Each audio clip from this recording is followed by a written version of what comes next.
6:58. Buenos días, dominicanos, dominicanas, ciudadanos y ciudadanas del mundo. Julio Martínez Pozo con los comentarios de los temas más importantes en el Sol de la Mañana.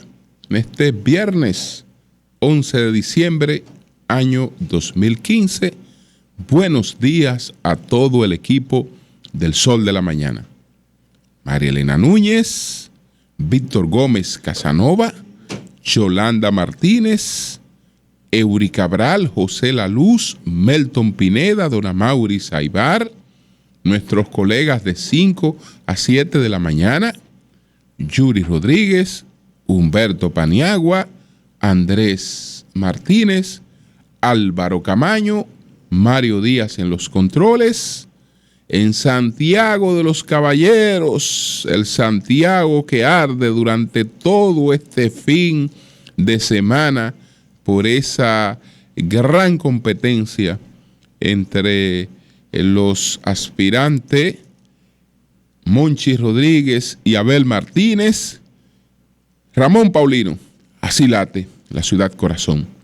Manuel González Manegonte, nuestro catedrático del sector agropecuario. Rafael Díaz, nuestro cronista deportivo.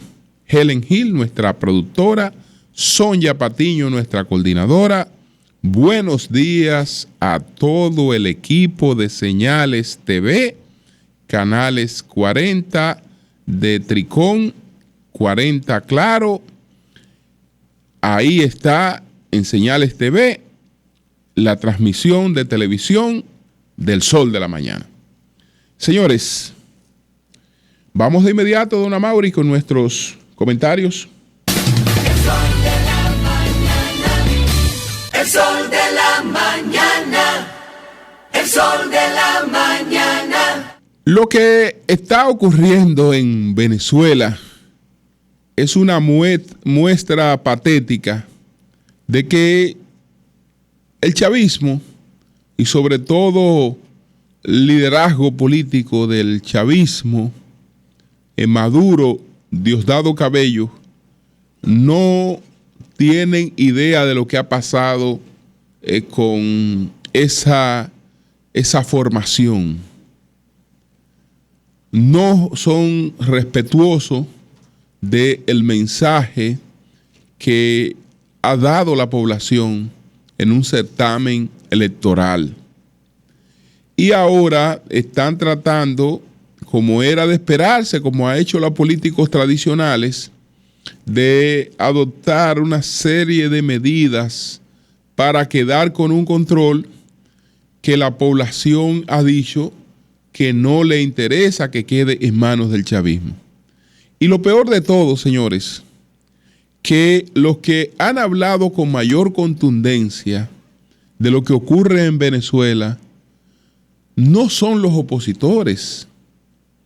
Lo que se expresaron con mayor consistencia en este proceso electoral en contra de lo que está haciendo esa clase dirigente del chavismo fueron los chavistas. Y eso está claramente expresado en los resultados de las elecciones del pasado domingo. En las elecciones en las que compitieron,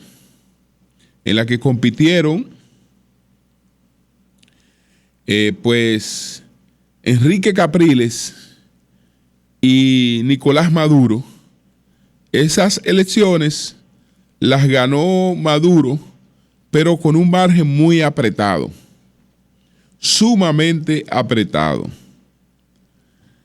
En menos de 60 días, pues Capriles logró acortar una gran ventaja del chavismo. Si esas elecciones hubiesen durado cuando menos un mes más en realizarse, las ganaba Capriles, que venía en franco crecimiento. Y es importante recordar cuál fue la votación. en esas elecciones. En esas elecciones, Nicolás Maduro alcanzó 7 millones de votos, 586.251. Sin embargo, Capriles también llegó a 7 millones de votos. Alcanzó 7 millones de votos, 361.512 votos. Lo que quiere decir que ahí prácticamente Venezuela quedó dividida en dos mitades iguales. En las elecciones de ahora, el chavismo, que había sacado 7.586.251 votos en las elecciones anteriores, bajó a 5.615.300. Como ustedes ven, de lo que se trató fue de una drástica reducción de los votos chavistas. Sin embargo, la oposición mantuvo ya un poco más elevado, tal vez no, con 359.066 votos más, se mantuvo en los mismos 7 millones de votos que había alcanzado esta vez en estas elecciones, 7.720.578 votos.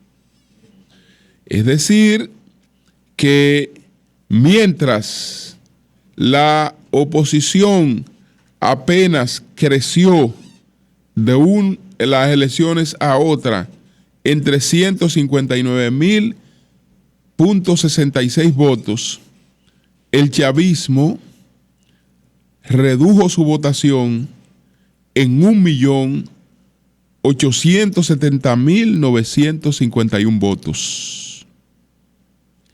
Es decir, que el descontento entre los chavistas ha sido la clave del proceso electoral venezolano. Ahí ha estado la clave del proceso electoral venezolano. El descontento entre los chavistas. Pero ellos siguen actuando como si ese mensaje no existiera. Y ahora, en esta etapa, antes de entregar el control de la Asamblea Nacional, antes de entregar el control del Congreso Unicameral, han procedido a adoptar medidas que algunas bordean la ridiculez. En Venezuela no hay libertad de expresión, ni los medios de comunicación propiamente del Estado, ni los privados pueden referirse al acontecer nacional con libertad. Se ha dado una situación muy particular, que es una prueba de eso. El señor,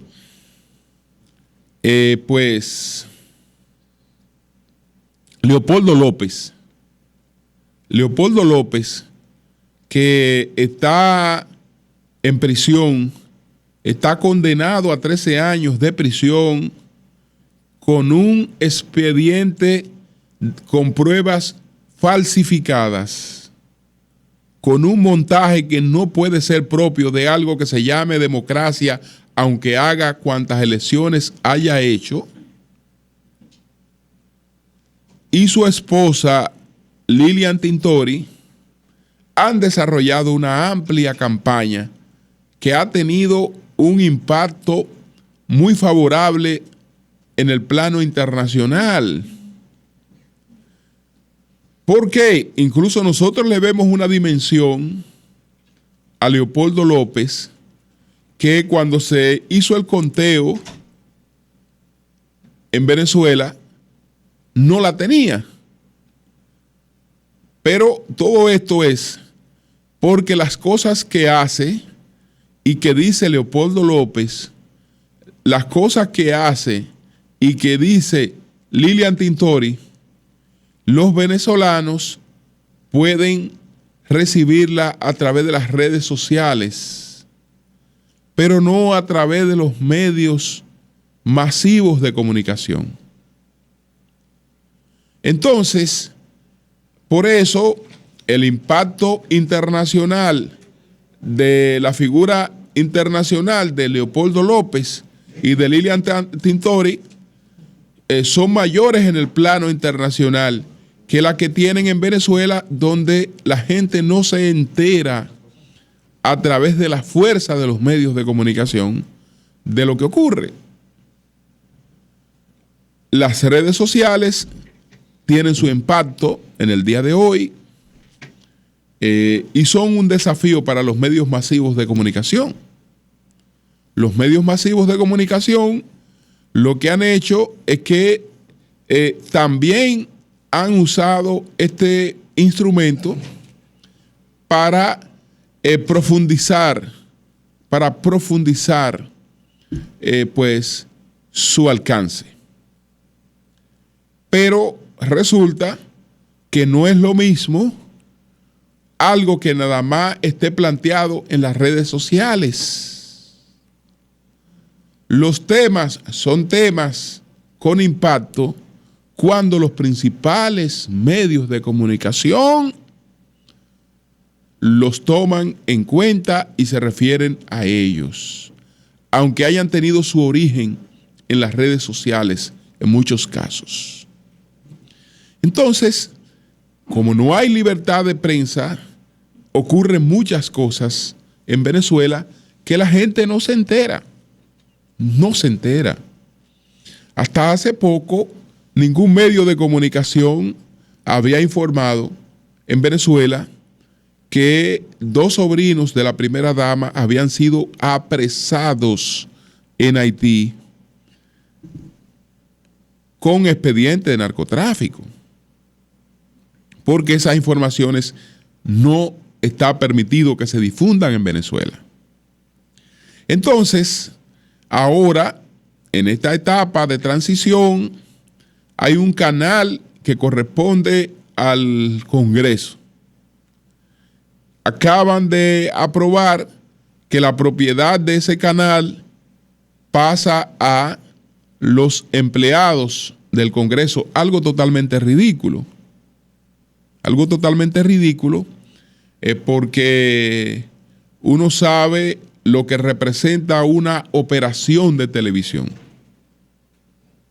Lo que representa una operación de televisión que hoy no es necesariamente una operación rentable,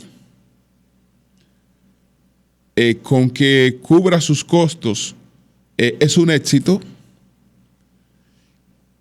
Esto pues conlleva un nivel de inversión que no es verdad que puede ser sustentado por un grupo de trabajadores. Eso no es verdad. Eso no es verdad. O lo sustenta el Estado o hay algunos grupos empresariales que hacen la inversión. Pero bueno, este canal pasa supuestamente a manos de los trabajadores, cosa que ellos no hicieron en los 17 años que tienen en el poder. Lo van a hacer ahora. ¿Tienen la intención de que este canal quede en manos de los trabajadores? No, lo que tienen la intención es de perturbar, de boicotear. ¿Por qué? Porque probablemente muchas de estas medidas puedan ser revisadas en el futuro, cuando ellos no van a tener el control que tienen de la justicia, que es una de las cosas que va a variar en Venezuela. Y entonces así han empezado designaciones, nombramientos y cosas que evidencian que no hay un comportamiento realmente autocrítico. No lo hay. Qué lástima, porque si algo le conviene a ese país,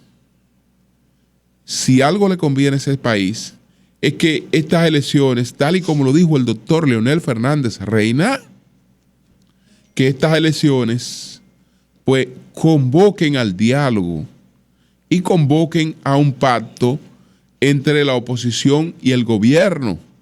Porque si hay una cosa que se hace urgente terminar, es con una sociedad dividida, con una sociedad en conflicto permanente. No hay una sociedad de los pobres en ninguna parte del mundo, ni hay una sociedad de los ricos, ni hay una sociedad de la clase media. La sociedad tiene que ser, pues, una conciliación entre todos los sectores. ¿Por qué? Porque no hay otra manera de superar la pobreza que no sea a través de la inversión.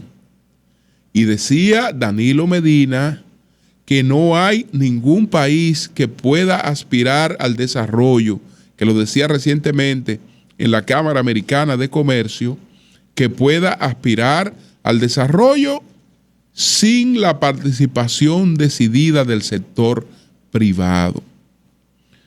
En estos días nos preguntábamos, ¿cuál es el impacto de, por ejemplo, la República Dominicana, de la inversión del Estado? ¿Cuál es el impacto? En sentido general, ese impacto no sobrepasa el 24% de lo que es la economía del país. No lo sobrepasa el 24%. Y tengo el dato aquí a propósito del debate que teníamos. Pues el economista Iván Rodríguez me envió esta información el día que estábamos en ese debate. Mira, la participación del gobierno en la economía se mide a partir de la composición del consumo público y la inversión pública en el PIB, y de acuerdo con las cuentas nacionales del Banco Central, el consumo público, es decir, el consumo público, el consumo del Estado, es de un 11%. Un 11%. Y la inversión pública es de un 13%. Es decir, entre consumo e inversión, el Estado representa un 24%. Eso es importante, pero el dato lo que dice es que el 76% lo representa el sector privado, la economía privada. Entonces, un país en guerra con la economía privada, ¿hacia dónde va? A reparto de miseria. Entonces, mantener esta situación de conflicto en una sociedad que lo que tiene que hacer es pactar en estos momentos los cambios, pero de manera prudente, concertada, que el gobierno y el chavismo reconozcan realmente que perdieron. Y si perdieron, perdieron. Les toca a otros incidir en una serie de cosas que lo más que ellos pueden hacer es pactarla para que sean lo menos traumáticas posible. Pero, señores, donde Dios no puso, no puede haber. Donde Dios no puso, no puede haber. Gobernar no es fácil.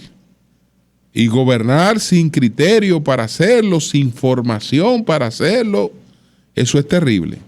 Y eso, lamentablemente, es lo que está ocurriendo con el país que le debería dar clase de democracia a toda la región. Con el país que tiene en términos históricos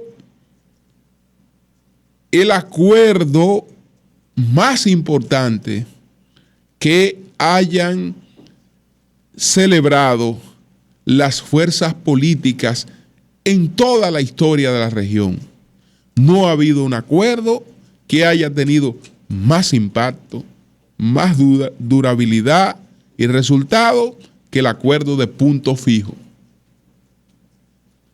Pero hubo otros temas que echaron por tierra el acuerdo de punto fijo. Y de eso podemos hablar después. Son las 7:19. El sol de la mañana. Señores, el día 15 de diciembre, se cierra el plazo para la cedulación, pero no es el plazo para la cedulación lo que se cierra, porque a partir del 15, el que no tenga cédula puede ir a buscar su cédula. Lo que se cierra es la inclusión de esa persona en el padrón electoral. Hay una excepción para eso. Son las personas, los menores, que cumplen 18 años antes de las próximas elecciones presidenciales, que serán el 15 de mayo. Antes de las próximas elecciones presidenciales hay, no sé si miles de jóvenes que cumplen 18 años. Para ellos, el plazo no se cierra, porque ellos quedan incluidos en el padrón electoral. Es decir, que al momento de producirse el cierre de ese plazo, los jóvenes que van a cumplir 18 años antes de las elecciones están en el padrón electoral. Y su cédula, de manera automática, la pueden ir a retirar a cualquier oficialía el día de su cumpleaños. Es decir, que en ese caso no hay problema.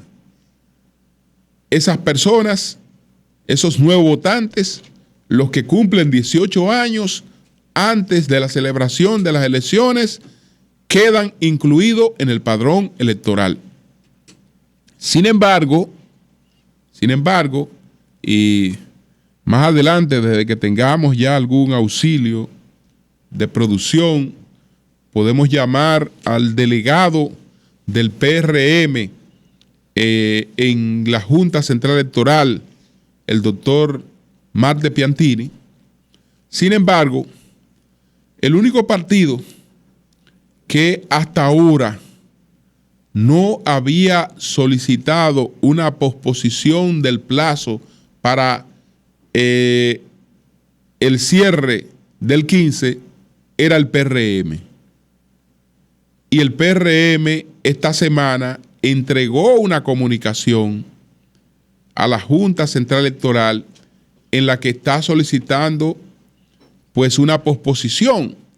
Ayer hablaba con el doctor Marte Piantini, nos encontramos con él en el encuentro navideño con los comunicadores sociales de la Superintendencia de Bancos, que agradecer pues el trato, sus atenciones al superintendente de banco, Luis Armando Asunción, y a todo su personal.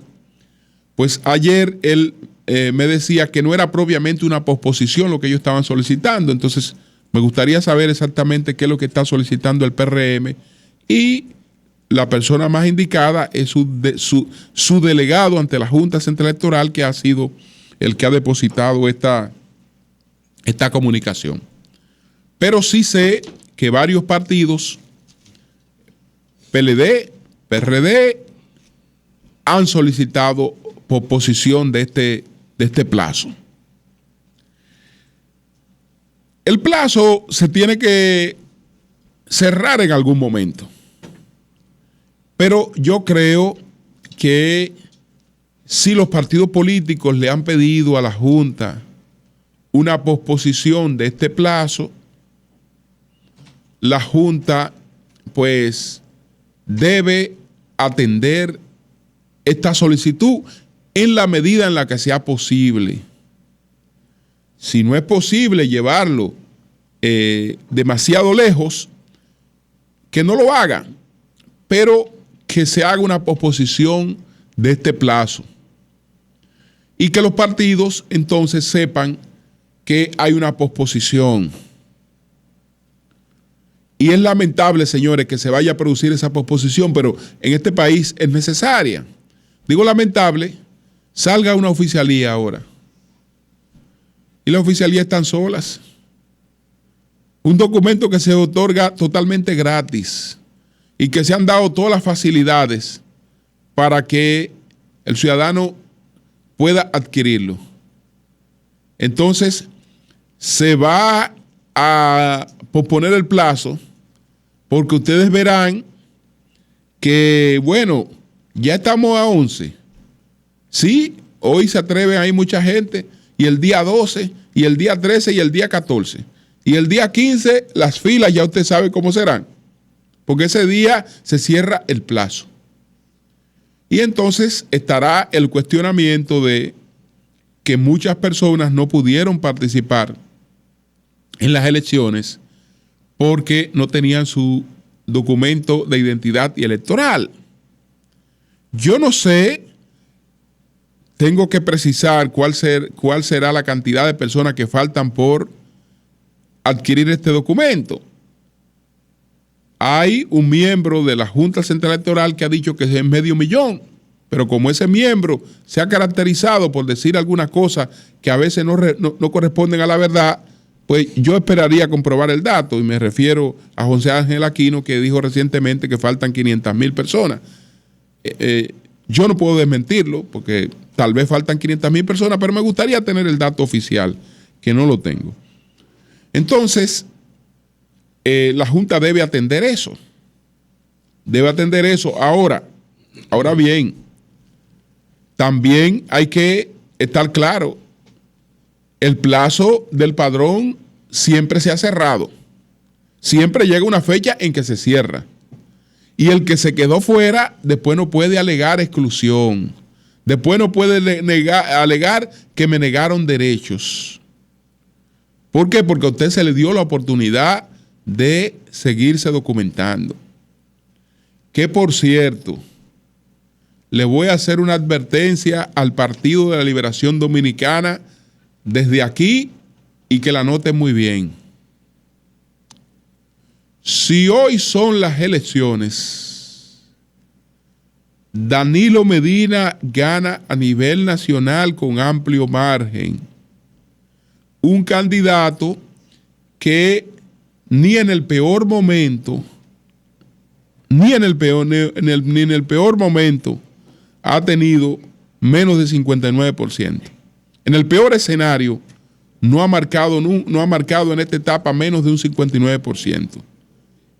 Incluso ya un escenario que ha sido superado. Entonces, si las elecciones son hoy, y esa no es la advertencia que le estoy haciendo porque eso lo saben hasta los chinos de Bonao, la advertencia que le voy a hacer es otra. Si las elecciones son hoy, ok, Danilo Medina, presidente, con un margen amplísimo.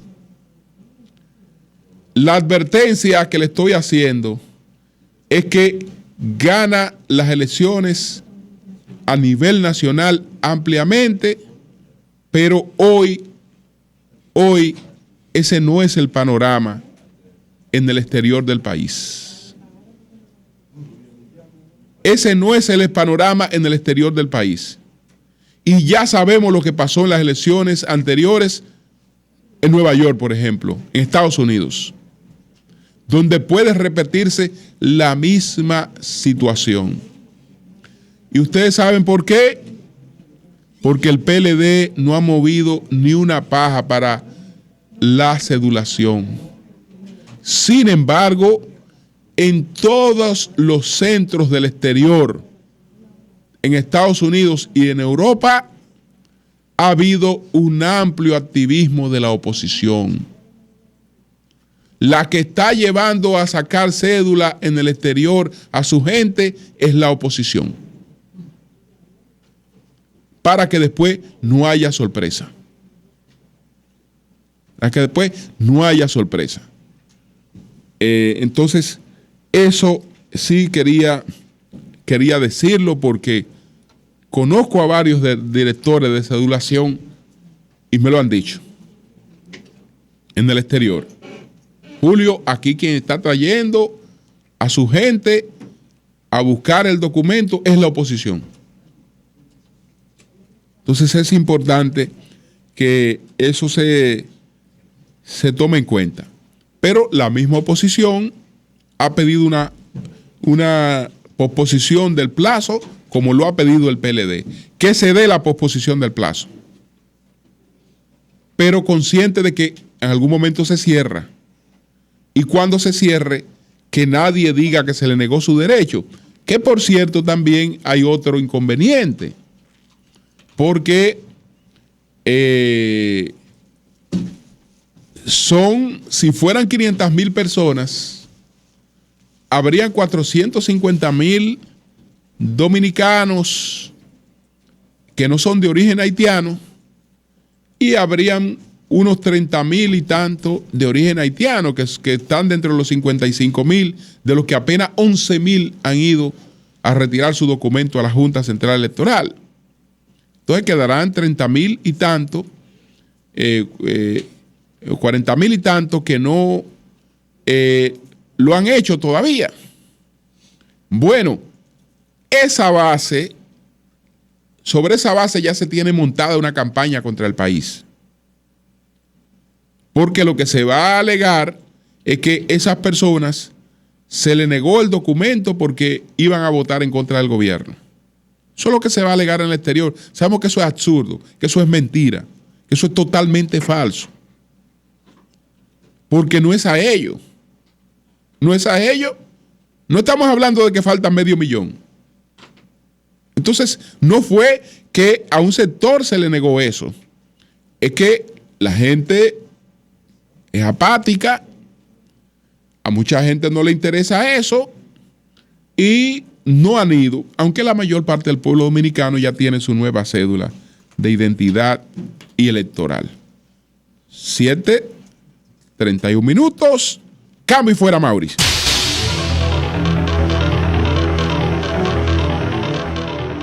El sol de la mañana.